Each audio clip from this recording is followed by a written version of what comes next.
What is the best car for rideshare? And there's a lot of options that are out there. But let me be very clear. I believe the car that you're driving right now, whatever it is the best car for rideshare. Do not sell an otherwise good working car to buy a different car explicitly for rideshare. Now, if you are planning on getting a new car for whatever reason, then that's great. That's what we want to talk about. But the thing is this, always remember that the apps, right, may kick you off at any time. They may change the rules, the criteria on what qualifies for certain levels of cars. If you spend thousands of dollars to switch cars, because there's a cost to switching cars, the next month, the next week, the next day, Uber can change the rules and you're going to be stuck with that car. So all we're talking about when it comes to picking a car is like, hey, you're ready to buy a different car. You have the money for it and you want to buy the car that you like, but what are some of the criteria? What are some of the things you should be looking at when it comes to buying a car if you're considering rideshare? Obviously, you should be checking the Uber and Lyft vehicle eligibility list.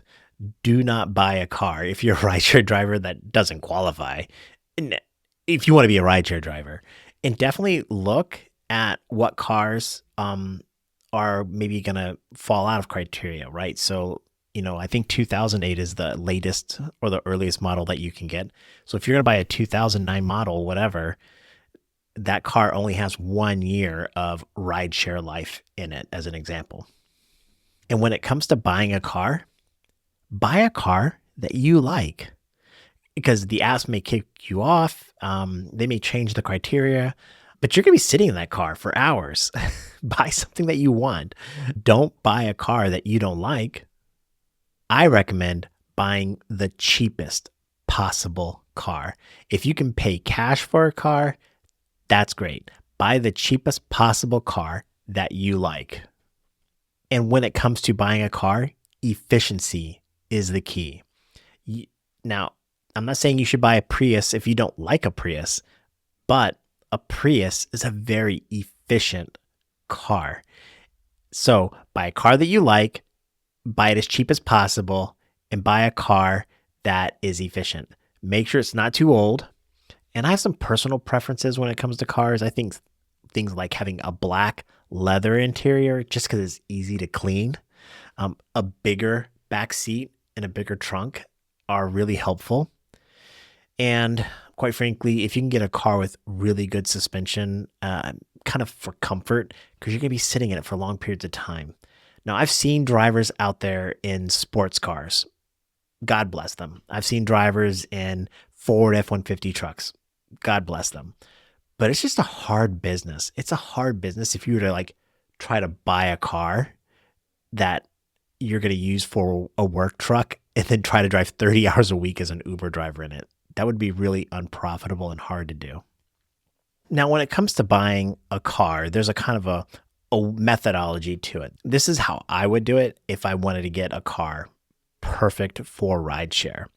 I would look at a new or used Toyota Prius, and I would go to a website like cars.com, and I would have this criteria, stuff like, can I get it shipped to me? It needs to be about a 2013 or newer model.